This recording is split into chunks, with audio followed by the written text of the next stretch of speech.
Welcome to another episode of I'm Not Yelling, I'm Dominican podcast, hosted by Nachi and Damaris. So prepare yourselves because this introduction is going to be extra as fuck because this guest is that dope. I'm like a proud parent when it comes to her. I love to pick her up. Prepárate is all I'm saying. I'm so hyped to introduce my best friend of over 30 years. She's not just a friend, she's also a sister. This woman is a genius, brilliant author, down-to-earth chill human being, loving wife, adoring mother of 2 sons, hilarious, and equally loud Caribbeanite. She is an associate professor of history at the esteemed Columbia University. She teaches Caribbean, Atlantic World, and African diaspora history. She received her BA from Yale University and her MA and PhD in history from NYU, and is the author of Troubling Freedom, Antigua, and the Aftermath of British Emancipation.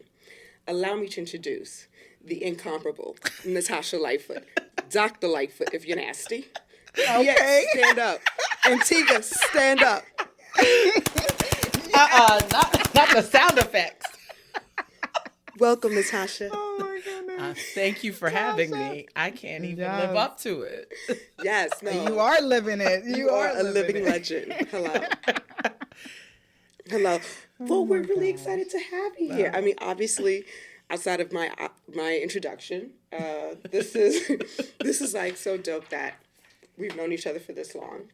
Yeah. And that and what you've dedicated your life to. I've always found it admirable that this was something that you had a calling for early in life, and you knew that, and it's now your life's work. And so for me, you know, we're both from the Caribbean, Dominican Republic over here, Nachi and me, and you from Antigua.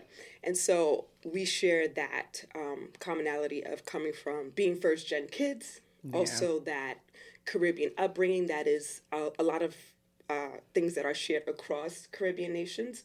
And so I really thought that, and I've always thought it's important to know one's history. And for us, I'll speak for myself, Nachi, but feel free to interject, a lot of that came from my father and my mom, what I knew of Dominican Republic and what they experienced growing up, especially under Trujillo, the dictator at that time, of their upbringing. So I'm no expert and no historian. So for me, it's like great to have you on this episode to kind of, talk us through, like in general, what's happening in that region. What are some of those major impacts to that area, and kind of just talk through that. And of course, shedding a little bit more light on the history from Dominican Republic and especially Haiti, since it's on a shared island. So before we dive into that, is there anything else you want to add to introduce yourself to our listeners and, before we dive in? Well, I feel like I don't want to go too much more into my own bio. If you guys want to find out more, Google me. Oh, Okay. Okay. There's a lot out there. Natasha Lightfoot. Okay, if you're nasty. But no, I'm really happy to be here. Happy to share a lot of what I know, what I've learned along the way, and sort of how also like you said, the commonalities of our upbringing and sort of the cultural legacies that we have come into who we are as, adult New Yorkers, raising children on, through this same kind of cultural legacy, et cetera. So very happy to share what I know. Awesome. And so as a historian, what do you feel, what is the importance of understanding one's history in this? So a good part of, the discussion right now, even if we think about what's going on in the United States right now, about sort of, there are two separate conversations. One that's trying to get to know better how people of African descent were crucial to the making of this country, were crucial to the making of the Americas, not just North America, but also the entire Western Hemisphere, and the importance of talking about slavery, colonialism, and all the different isms that come from that: capitalism, racism, etc., sexism, all of those things that sort of in many ways originate with those, kind of first sins of Western expansion, right? And you have like a whole movement trying to get to understand that better. And then there's literally the opposite happening where politicians, school boards, et cetera, are pushing to literally block the telling of that truth, of those facts about how, all of the countries that we know we have some connection to come to be. So all of this is what I think is the exact intersection where the importance of history, of knowing history, of telling the truth becomes very much clear. And ultimately, so much of history, it's true, it's interpretation, yes. That, this is what I've learned to do when I went to graduate school. I was taught about how to look at sources, how to actually extract information that sometimes might not be even obvious on the page. Even still, though, there are certain incontrovertible facts. Slavery happened. Black people came here on boats against their will. Do you know what I mean? So being able to say that emphatically and to talk about everything that happened, both intentional and unintentional, from that, because there were so many consequences for the economy, for our society, for cultural aspects like language and religion and foodways, that we could just go on and on. There's so much about who we are that you just don't really get to know if you don't have a firm understanding of what history is. So all of that, I think, is wrapped up in why it's important to really know history. No, I think that's great. That explains so much, and I just it's also understanding one's own history. It's like it's also part of your identity. It's understanding yourself too, understanding why you may do things that you do because it's part of your culture. But why is it part of your culture? And that speaks to the history of like what gets passed down, etc. From your perspective, obviously, and I have my own thinking of my own answer on this, but what historical events you feel massively shaped that region of the Caribbean? Well, I mean, I can go through. It's funny enough, I could have like a million different answers for this, but I'll just hit on the major points in the courses that I teach. Right. That I really would not be able to, say that I felt like I had sufficiently introduced students to what the Caribbean is without touching on.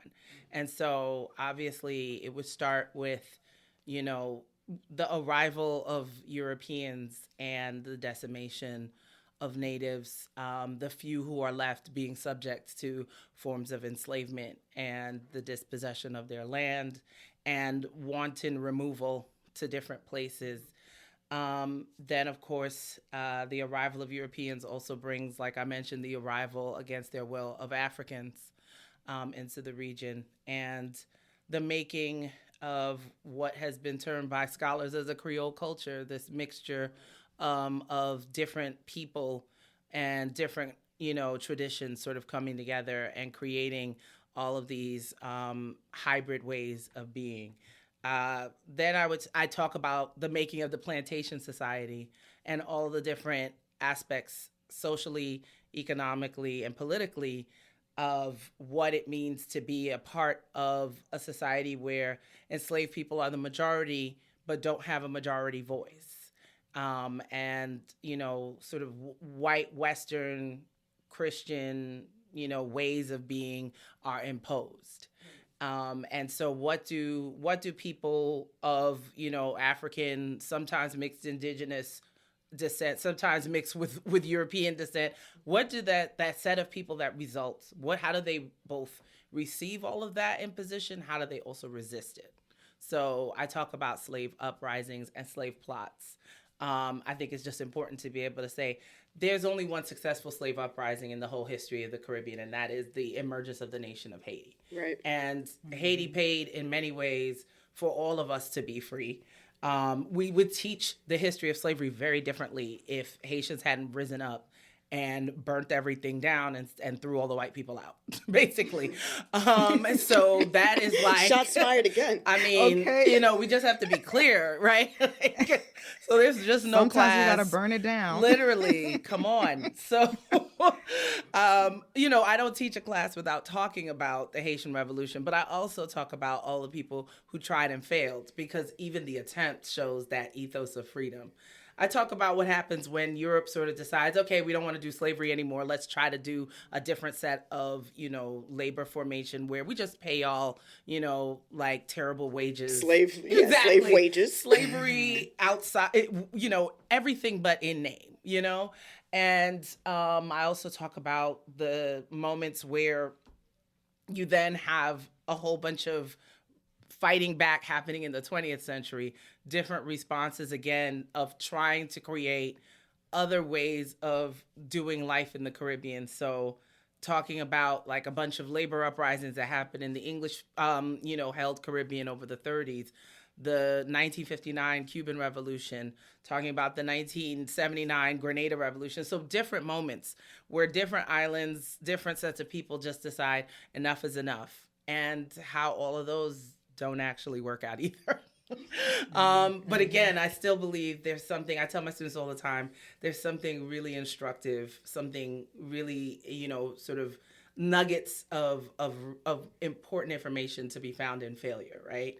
And then I talk at the end about all of the more recent developments that in many ways reinforce the longer colonial cycle that, I begin with when I talk about Columbus at the start of these classes. So stuff around tourism as a service economy, that's singular, that a lot of these islands depend on, that puts people in positions of subservience, similar to the way that slavery did, with all these singular economies built around certain crops, puts you in subservience again. As long as you look a certain color, you're going to be assumed to be a slave.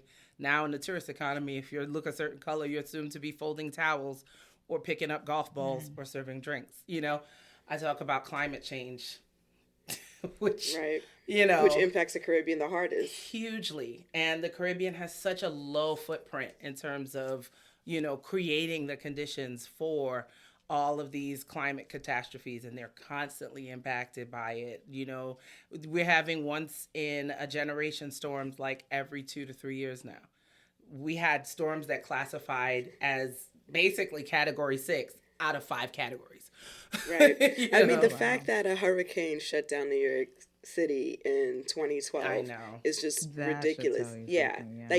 This city has never been, at least while we were growing up, had never shut down. But when I say shut down, lights are out. Yeah. Times Square is not on. Literally lines for gas. That's what I remember. Trains not working. Yes. Trains. Yes. Transportation 24 hours. Exactly. So climate change is real, and being able to look at, again, Caribbean history, they've always been dealing with climate change. Hurricanes have always blown through there.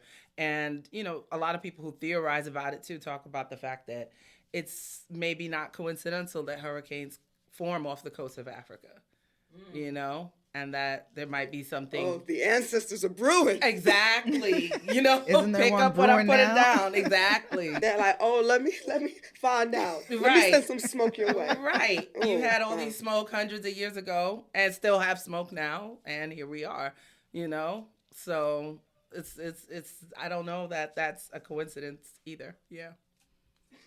I like that observation. No, I don't think that is a coincidence. It's the fighting spirit. There's something about the human spirit I feel like people don't, like, when you talk about, there were still attempts, even if they were not successful. Yeah, exactly. Because there's just a part of the human spirit that is meant to be free, right? Like, I just don't believe we're not born to be enslaved in any capacity. Yes. Like, even consumerism, like, you just think you're not meant to be beholden to an ideology or anything. I just feel like you're meant to follow your instinct, your intuition, and that's why it's given to us. It's funny because I have students sometimes, meaning well, will ask, well, were there good slave owners?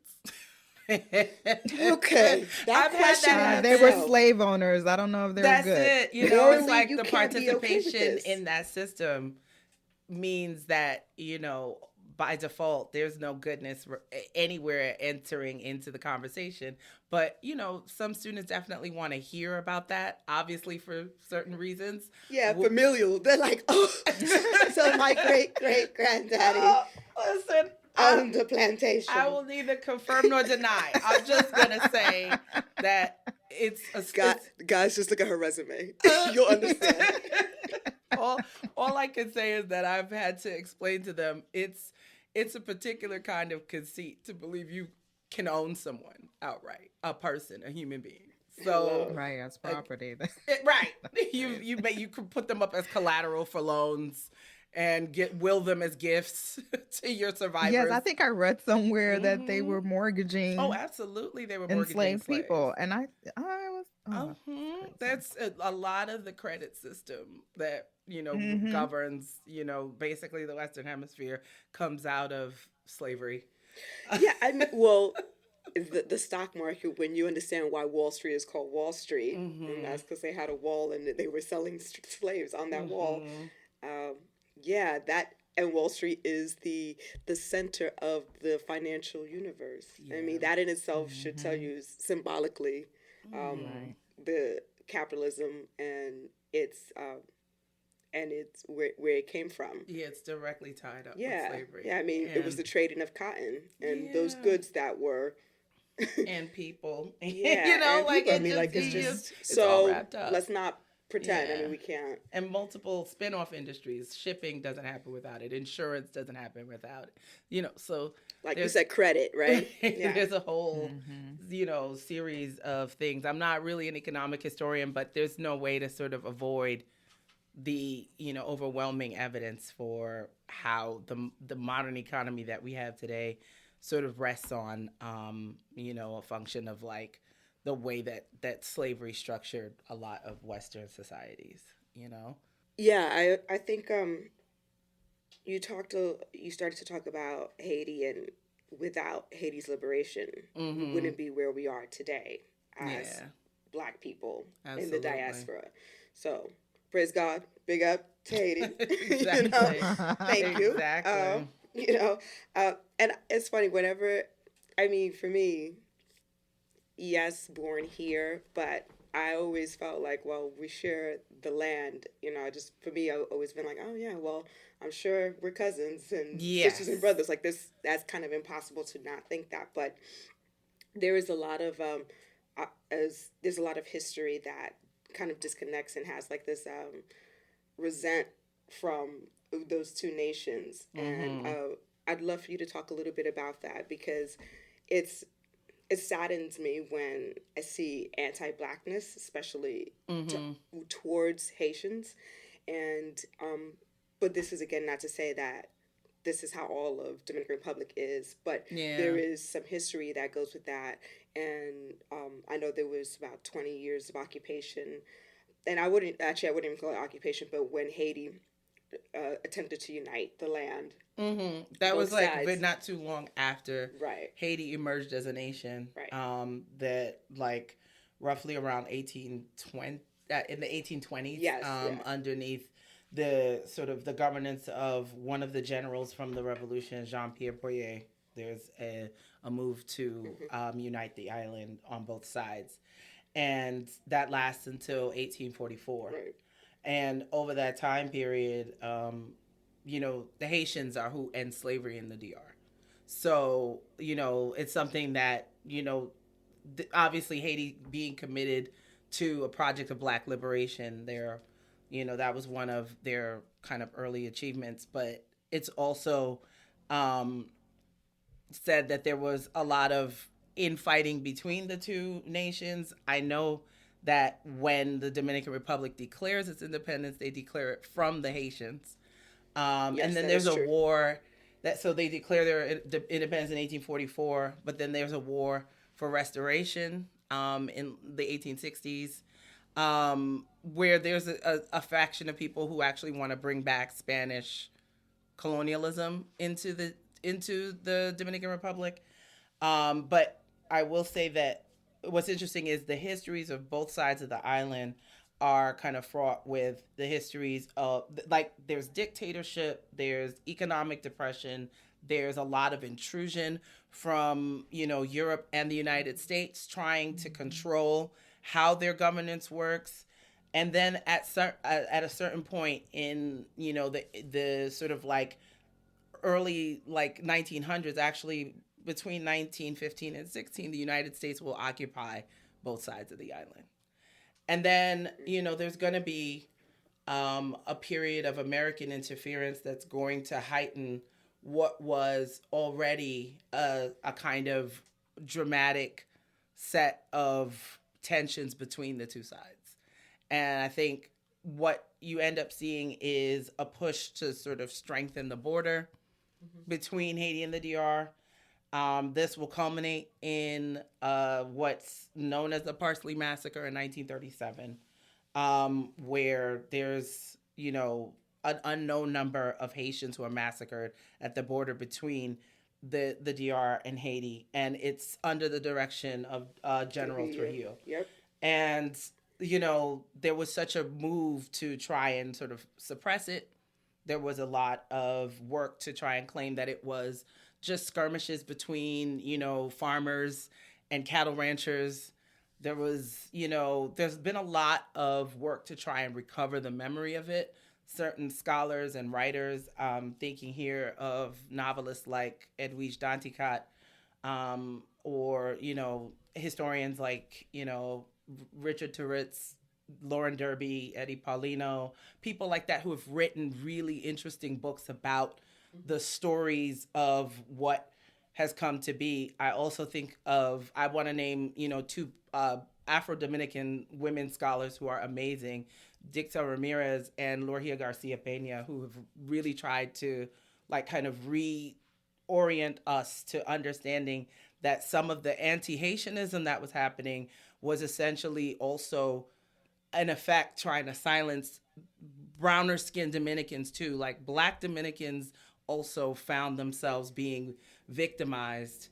There was no way really fully to distinguish because who we're was who. all right. Like many of us had the same complexion across the border. So it's when you're on an island for 500 years together, you're cousins. How could you not? Right, that's what I'm saying. exactly. I'm like, oh yeah, So yeah, all these people who, and I'll certainly provide you with a book list to throw up on, we'll add it to the description. Absolutely. But I feel like there's a lot of work being done to sort of say, not every Dominican person was for this kind of expelling of Haitians, but that there was a real sort of impulse to create a national identity around saying what we are in the DR is not Haitian. And that it became very violent, it became very angry, it became very, extremely racist, and it's such an interesting thing when you look at how people who can barely be distinguished by the naked eye from Haitians are saying, I can tell so-and-so's a Haitian because of how they pronounce something or how they look or how they interact. And it's all very, sort of like, it's all intentional and created. It is not innate. And unfortunately, those types of tensions still exist today. Yes. And it affects policy. In the DR, there's been moves to denationalize people who have Haitian ancestry. Yeah, even if they've 2012, like the Supreme 2013, Court. 2013, right? And it was like, and there's been moves ever since to still sort of, even though internationally that got such bad attention, right? It's still something that's being, kind of clandestinely done. And again, there are activists who are working on the island, folks who are working on behalf, both Dominican and Haitians who are working on behalf of, people of Haitian descent living in the DR. And, there's still this like kind of governmental resistance.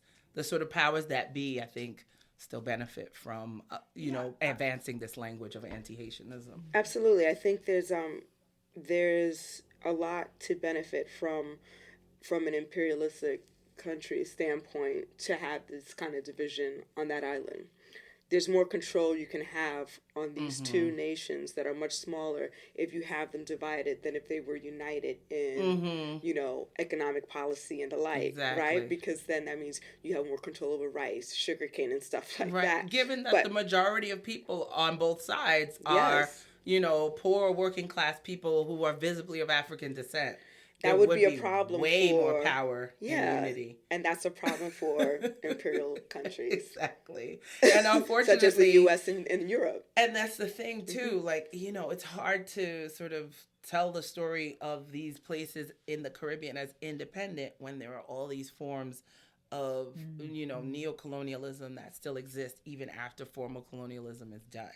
A lot of it through economic means, through, supranational organizations like the UN, but also, the World Bank and the IMF, and you know what I mean? So there's like, when you start asking... the very idea that Africa as a continent filled with so many African nations, obviously, don't even have their own central bank. And all the central banks outside of that continent, they ensure that does not happen, because that would be a problem for the rest of the world. Yeah.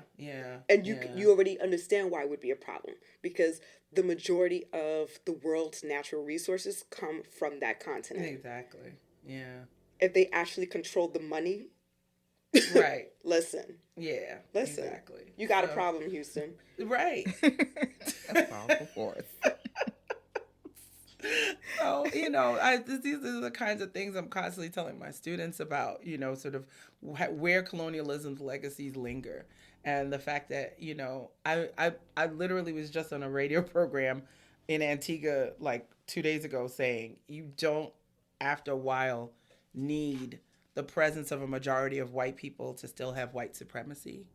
Mm-hmm. Because colonialism is a training ground for it that allows it to, persist in the ways of, elites who come to power that are, of local extraction. They might be, skin folk. They are not kinfolk at this point, So say it again. These things are, they have to be undone. There's so much work to do to really achieve what is true Caribbean independence, but also interdependence, where the region really finds ways to unite with each other and not be so dependent on the US and Europe, and now increasingly China, to float them economically and therefore have a say in their political affairs as a result. No, absolutely. And I think when you mention the fact that while the presence of colonialism isn't there physically any longer, but it's still there, the influence of it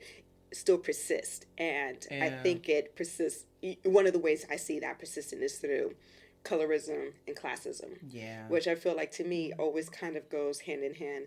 And I don't know if you remember this, Nachi, when Papa used to tell us how he's like, look, you could be the darkest Dominican out there, but the minute you're rich, he's like, oh, you put on your paper that you're now white. Like, that's you now. That's you're now white. Now you're white money, right? Yes. And that's speaking to the classism part of colorism, right? And you're dark, you're poor, you're not. You just are not going to have the potential of someone who's lighter, who's white skin. But even when they have money, they hate themselves enough that they want to bleach their own skin, which is sad. Oh, it's ridiculous. Like, you look at what's that baseball player? Sammy Sosa. Embarrassing. Oh my goodness. He looks like Eddie Munster. He looks worse now. A Dominican legend. Why do you think not even that that you being lighter is going to make you more attractive?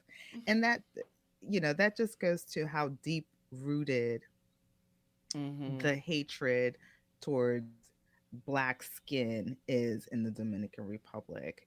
And I would say in a lot of Caribbean countries, and how that colorism plays. So I would be interested to hear what you have to say about that.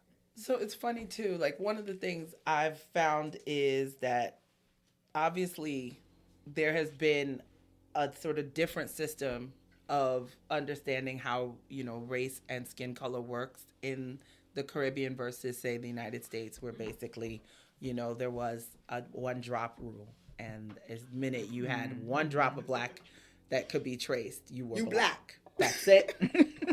And the story, and you will be right. So the boundary was put up really, like, sort of intentionally around what is whiteness. different gradations exist and have meaning, and I would say it's not that they don't have meaning in the United States, they do, right? Because colorism is a thing too, and there's a certain kind of romance around lighter skin here as well. I don't want to absolve the United States black community of of that either, right? Because that exists. But I do think the Caribbean was very clearly intent on creating categories of brownness, different shades of in the middle that carried weight. And what gradation of brown you were had meaning, and sometimes would actually be a part of, like one's identity, how one, fell in society, where you could, find opportunity, etc. However, even with the so-called difference, the point is that in every system, again, up and down the Americas, the blacker you were, the worse it got. That's the one thing you don't want to be. The commonality. Yes, all across. Don't be the darkest. Don't be the darkest. Good Lord. Good luck if you are. You know what I mean? Because the whole entire approach to society is, and again, I don't divorce this from slavery. This is all rooted in slavery. It's this idea that, the value that you had in society was worn in your skin. And if you were visibly black, you were property. That was your value. You see what I mean? So we're still just trying to move beyond, every skin color having a price right now. And I do think that in the Caribbean, we have a long way to go. Like Caribbean diaspora too, right? Like wherever Caribbean people go, they take these ideas about colorism with them. They take these ideas about, colorism and then get hit with... When they come to the States, they're like, there's no gradation. There's no. The cops don't really distinguish. They're like, Dominican, African American, who gives a fuck? You are black. Stop resisting. We clump you. Stop resisting. Period. So, Oh my God. I mean, we just have to be clear that, there's a certain kind of racial education that really can, reorient you the minute you head to somewhere that is a white dominated nation, whether, because people in the Caribbean can end up in lots of different places, the US, Canada, the UK, France, Holland, whatever, what I mean? They go all over, right? We'll go anywhere for work. And we'll especially find ourselves in the nations of our former colonizers, right? Trying to find a footing. And in some ways, the United States colonized us all. So a lot of us are in the United States and figuring this out pretty much immediately upon arrival that, the rules are not the same here. And I think in They're many like ways, Smith, Martinez, who cares? Who cares? And I also would say that what happens here then has an effect back on the islands we have left behind too. Like I do think that as, significant populations of Caribbean diasporic people are collected in different parts of the United States and have these interactions with, with the state, with the welfare system and the criminal justice system and whatever, like you get to a place where you get a different understanding of how race is basically underlining every single facet of, of everyday life. And then you realize it was also like that too at home, even though, it was a majority Black or African descended nation. There were still certain similarities, and now the conversation can be, kind of opened up a bit more, So I think there's something important about the sort of the migration and the lessons learned from it for pretty much the whole of the Caribbean, for sure. Yeah, I think too, when you're also here, when you become a citizen or you live most of your life here and you go back to your country, your native land, creeps in some of that classism too that may come up, right? Especially of like, okay, well now I'm making dollars, right? Right. No longer pesos. And, I sometimes maybe I feel like I think I am better because I have access to more resources. Yeah. But but when you're here in the States, it's like, oh no, you working class. Yeah. Yeah. Calm down. Right. Right. So it's interesting to see how some people navigate that. I'd say for our experience growing up, it was great. I mean, my father was happy. He's like, look, if we're going to go to DR, he's like, I love my family. I don't need to stay at your house because people were always inviting us to stay here. He's like, no, I'm making money. I'm going to stay at a resort. He's like, I'm going to enjoy life. Y'all bougie. Yeah. Y'all bougie ass family. And I will say that is not because he felt he was better. If you know my father, and obviously Natasha grew up with him, he never felt he was better. But he's like, I made money so I can enjoy life. Not to be in a home where in this country the light goes out because it's a Monday night. Right. And so he's like, I want a backup generator. And they're going to have that at the resort. They're going to have that at the resort. So that's how we moved. And and so Nachi and I, we had a very nice rude awakening when they sent us to DR one summer without them. And we stayed at a house because our parents weren't there. We were like, oh, we're playing Cards by the Moonlight? Yes, oh, this you is a are. thing? We were like, oh, okay. We're like, DR summer camp. We're like, okay, this will be the first and last. Wow. Well, but I loved spent it. every summer in Antigua having that very down home experience. Look, I loved Kerosene lamps. I'm just saying that when I was with Mommy and Papi, we were in all inclusive. You enjoy the island much better. I just felt like, I enjoyed towels being brought to me in poolside. Girl, see, you were a tourist. Well, I was not. That decidedly was not. That definitely shaped my understanding of the Caribbean deeply. Being, having that down home experience for weeks on end. The minute school closed, it was like, here goes your bag. Your bags are packed. Nobody paying for summer camp. Enjoy the summer. Enjoy. See you the week before Labor Day. So... and it was rough living because it was like, my grandparents' house, my cousins still lived there, one of my aunts still lived at home, and plus my grandparents, then us. It was tight, it was hot. It was a lot of family, a lot of family togetherness. No, but I have fond memories of that one summer and the other times that we went when we were at a hotel. I'm just saying. I like the pool and the beach. No, any day, anytime. But, I'll say this. Because of my parents and my mom grew up in a working class family. My father was an orphan. So he had a great appreciation of living life to the fullest and also sharing and being generous.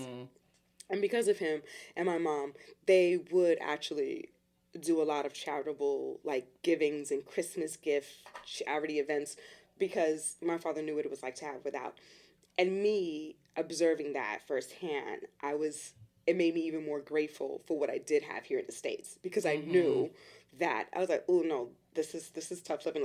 While that summer that I spent in DR, I enjoyed playing, baseball with the kids, but I noticed that they didn't have shoes, but they were still very happy. And it was just like, okay, cool. So I'm like, no, I got a good life. I'm not even going to be a spoiled brat about that. People. This was a regular thing. In my family, my mom was always sending stuff back. There was no understanding of herself as just here in the United States to support the family that she had created in the United States. My dad as well. They were always sending money back and things back. And there was no way that you could leave here. When we got our bags packed to go for our summer with our grandparents, there were things in the bag that were decidedly not ours. The bags were full to the brim of things that were not ours because we were bringing a whole bunch of necessities for all the original mules. Okay, listen. Sans drugs. Sans narcotics. Seriously. A separate suitcase for everything else. A separate suitcase for everything your people needed. And in some ways that still exists, Yeah. Now it's high tech. It's like family members have ordered things on Amazon or whatever, and they'll send it to your house, and you're gonna have to pack that with your stuff. Look at technology. Exactly. Look at God. Amazon and needs to be paying you right for the delivery in Antigua. How about that?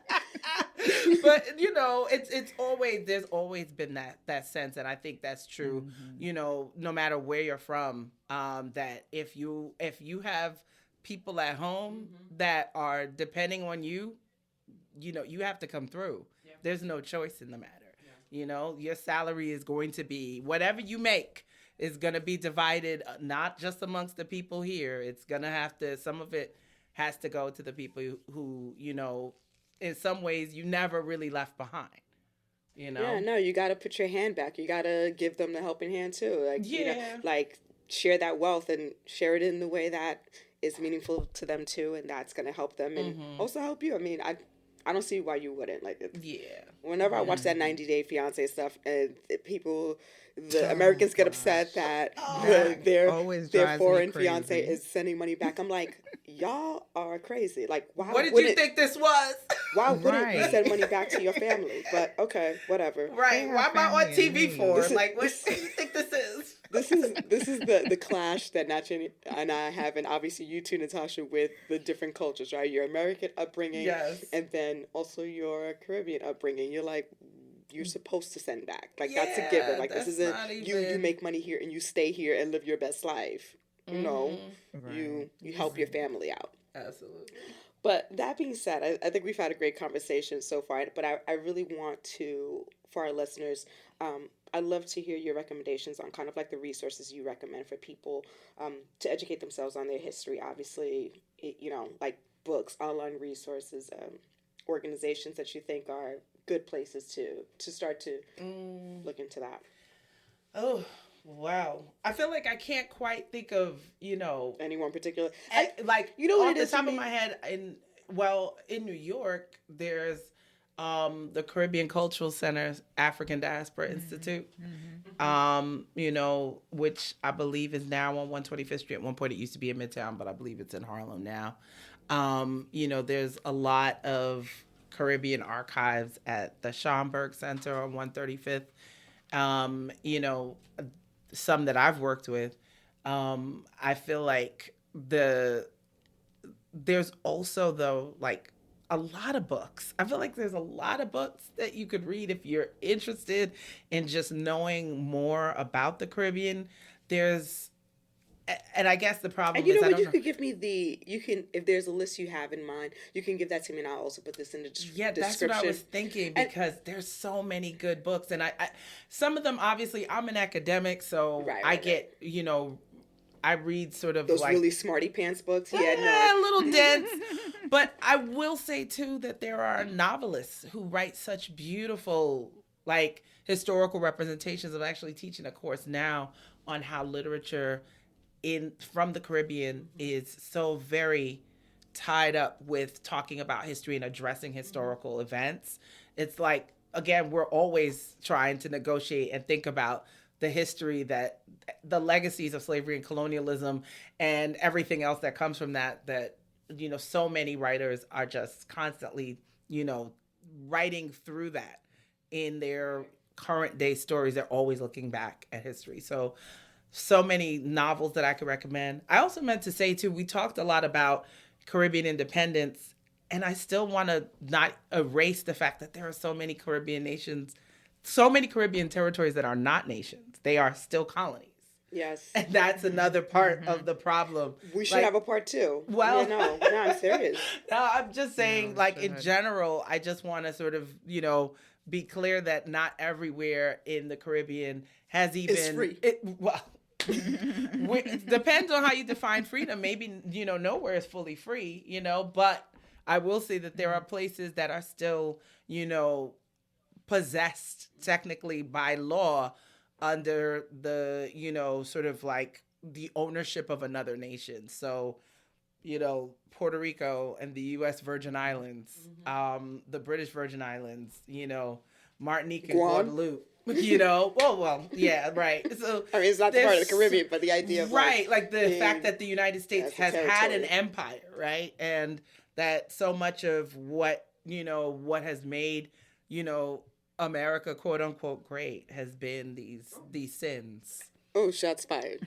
I'm just saying we have to be very clear about, sort of the truth and the revisionist history, right? Oh, okay. Revision. Yeah, no, girl, I heard that loud and clear. And the reason why I asked you about resources is because, I just feel like, even though it seems like an obvious question, you could just probably Google it, but I just feel like there's a lot of skepticism in general. I know I'm a skeptic, and so I don't just trust any source just because it exists. You know what I mean? And so that's why. And there's so much out there that is questionable. You're right. Right. So that's why. But, offline, we'll get a list from you, and I'll put that in the description. And then lastly, you talked about this a little bit early in the conversation about there just seems to be a constant threat of the erasure of Black history, right? There's this of people's history in the diaspora, and you as a historian, what do you recommend? Like, how do we protect our history? How do we protect that? So couple of things. I mean, first of all, we got to get in schools. I think this is true of, everywhere that I think the Caribbean could be doing more to educate itself on its past. So much of Caribbean education systems' interest is in giving a sort of, sanitized history of colonialism and slavery. I get very worried about what's not being, what's not being shared, what's not being told straight in a sort of like straightforward and, kind of robust way. And so I think the same is true as well with, the fight here around history is at the K through 12 level. Again, we're dealing with the issue, but I also say it's very possible that you could leave the education system in the United States and you will have a warped understanding of your history, of the history of this country. Right? You will not Natasha, know I don't know if you remember, in grammar school, I felt like there was literally one paragraph for slavery. And it was a pink box or something. It wasn't even like... It was a side note. It was a side note. It was definitely not in it the... Was like, it was in happened, the margin. But, special interests, Not that important. Right. Like, oh, by the way, this also... Right. This also influenced the Civil War. This little 2-sentence blurb. Right.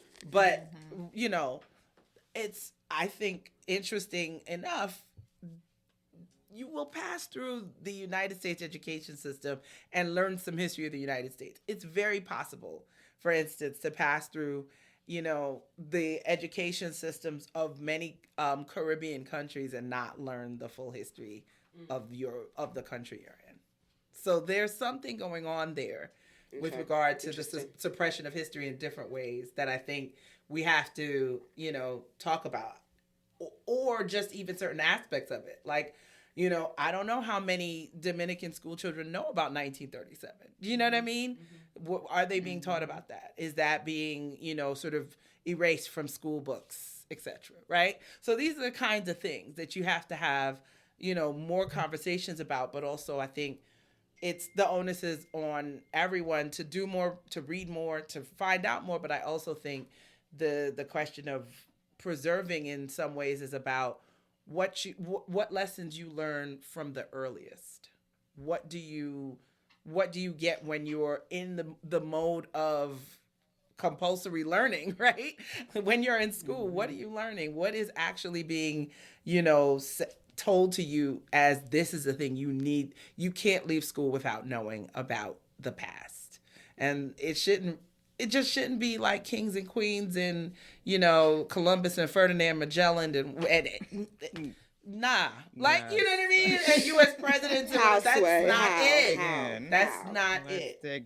Let's dig in. Let's also realize that ordinary people made history, that, history is just so full of people who tried, who wanted to be free, that you can't tell the history of this whole part of the world without talking about Black people. We're at the center of it. Sorry. That's just what it is. Not sorry. Not sorry. Right, not sorry. Period. So, So yeah, all of that I feel like is part of the work, of kind of reorienting what we all know and what our children learn. Because everyone's not going to do a PhD in history, sure, but you know, it might be a podcast like this that makes somebody want to find out a little bit more, do a little more research. I also think some of the frontiers being one with genealogical research too. A lot of people who are doing research into their own family history are realizing how that history interacts with the bigger systems that I've already been talking about this whole time, because there are reasons why certain people appear in a bloodline or disappear from it. Why certain people end up leaving a certain part of the world and ending up in another, you know, and that is not, divorced from this bigger story of how certain nations come to be, subjugated, like the Caribbean. Yeah, and I think that's why my first question was around what resources can people, access to learn more about the history, only because while, yes, it should be taught in the schools, we know it's not taught in a consistent way or in any kind of deep way. So until that happens, then it's like you need to be educating yourself so that you can educate your kids, so I can educate my niece and nephew, because otherwise relying simply on a third party is just ain't happen. It's not enough in my opinion, but it's a start, right? So it's like we got to start somewhere as a people, and we have to keep it alive. And if it means by word of mouth, then so be it, because that's how history was kept alive amongst our ancestors for absolutely generations. So this has been a great talk so far. I love it. I feel like there needs to be a part 2. No, I mean, obviously, because you're like my best friend ever. I mean, 10 years since we were 10. Not for her. I know. What were you going to say, Nachi? No, I said a very long time. Doesn't feel that long. No. I mean, because we're like 25 right now, right? That's the true. Beauty, yes. That is so true. It's only like 15 years. I don't know how we had 30 years of friendship at 25. 2, but whatever. That math is rough math. The math is mathing. Ladies are delusional. The math is mathing. And someone's hating on the other end. Someone's hating on the other end. But whatever. Well, no, this was a great conversation. I mean, I truly enjoyed it. So thank you, Natasha, for hanging out and just schooling us on our history. And I hope you all, yes, I hope you all are encouraged to learn more about your unique Caribbean history to get a better understanding of your roots and gain insights into the struggles and triumphs of our ancestors, as well as present day issues facing the Caribbean community. And I also hope that it inspires us all to work towards a better future. So let's keep that torch lit and don't stop learning. Thank you for listening, and please follow us on your favorite podcast platform and sign up for our emails on our website at imnotyelling.co to get the latest updates. Bye.